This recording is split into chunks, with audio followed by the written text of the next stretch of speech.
দর্শক, কখনো কি এমন হয়েছে কেউ হঠাৎ একদিন আপনাকে বলল আমার সাহায্য দরকার, আর আপনি জানেন সাহায্য করলেই আপনি নিজে বিপদে পড়বেন।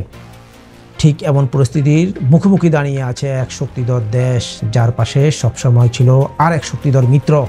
কিন্তু এবার প্রথমবারের মতো সে বলল না, সরাসরি মুখের উপর।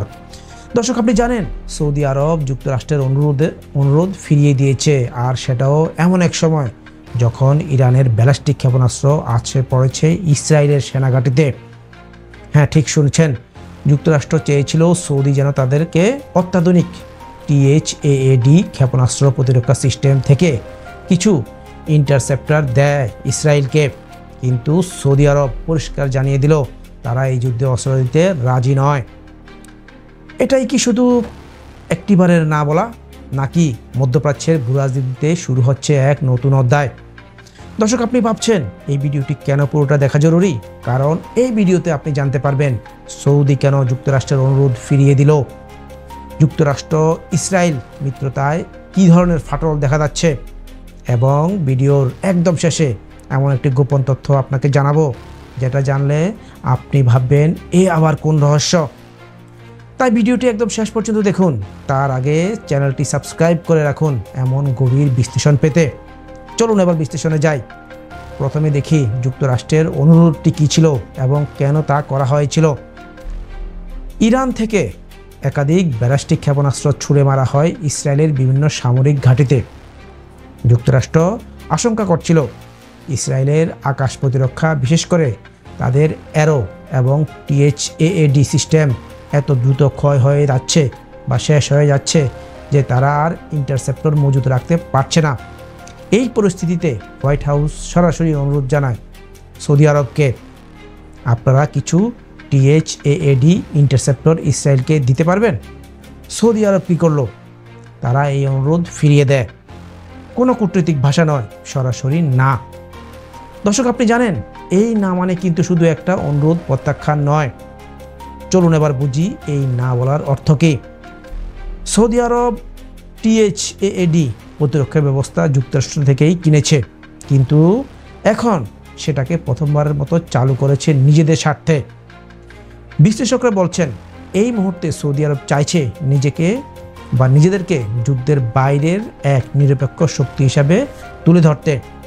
কারণ তারা জানে ইসরায়েলের প্রতি প্রকাশ্য সমর্থন মানে শুধু ইরান নয়, বরং পুরো আরব জনমতের সামনে প্রশ্নবিদ্ধ হয়ে যাওয়া। দর্শক, আপনি জানেন এই না বলার আরেকটা গম্ভীর ইঙ্গিত আছে। মিত্রতার গায়ে চিট ধরেছে। এখন প্রশ্ন, যুক্তরাষ্ট্র কি শুধু সৌদিকে বলেছিল? না, একই অনুরোধ পাঠানো হয়েছিল সংযুক্ত আরব আমিরাতের কাছেও, কিন্তু এখন পর্যন্ত নিশ্চিত হওয়া যায়নি তারা কোনো সহায়তা দিয়েছে কিনা। এদিকে যুক্তরাষ্ট্রের নিজস্ব মজুদও পুড়িয়ে আসছে। গার্ডিয়ান পত্রিকা বলছে বিশ্বব্যাপী মার্কিন প্যাট্রিয়ট ইন্টারসেপ্টরের মাত্র 25% অবশিষ্ট আছে। চলুন জানি এই অবস্থান পরিবর্তনের আসল কারণ কি। বিশ্লেষকরা বলছেন এই যুদ্ধ দেখিয়ে দিয়েছে ইসরায়েলের আকাশ প্রতিরক্ষা ত্রুটিহীন নয়। ইরানি ক্ষেপণাস্ত্র 5টি সামরিক স্থাপনায় সরাসরি আঘাত এনেছে, যা আগে কখনো দেখা যায়নি। আরব দেশগুলো হঠাৎ বুঝতে পেরেছে ইসরায়েলের সঙ্গে জোট মানে নিরাপত্তা নয়, বরং সেটা তাদের নিজস্ব নিরাপত্তার ঝুঁকি বাড়িয়ে দিতে পারে। ইউরেশিয়া গ্রুপের বিশ্লেষক ফিরাস মাকসাদ বলেছেন গাজা, লেবানন, পশ্চিম তীরে ইসরায়েলের আগ্রাসন সৌদিকে কঠোর করেছে। তারা এখন কৌশল বদলাচ্ছে। দর্শক, আপনি জানেন সৌদি আরব এখন তুরস্কের দিকে ঝুঁকছে, এমনকি প্রয়োজন হলে ইরানের সঙ্গেও নতুন সম্পর্কের স্থাপনে ইচ্ছা প্রকাশ করছে। এটাই কি নতুন ব্লকের জন্ম? সৌদি কি মার্কিন বলয়ের বাইরে গিয়ে নিজস্ব বলয় গড়ছে? এবার বলি শুরুতেই যেটা বলেছিলাম, ভিডিওর চমক কোথায়। মিডল ইস্ট আই এবং ওয়াল স্ট্রিট জার্নালের রিপোর্ট বলছে যুক্তরাষ্ট্র সৌদির কাছে শুধু অনুরোধ করেনি, বরং কিছু কৌশলগত প্রতিশ্রুতিও দিতে চেয়েছিল বিনিময়ে, কিন্তু সৌদি সেই বিনিময়কেও মূল্য দেয়নি।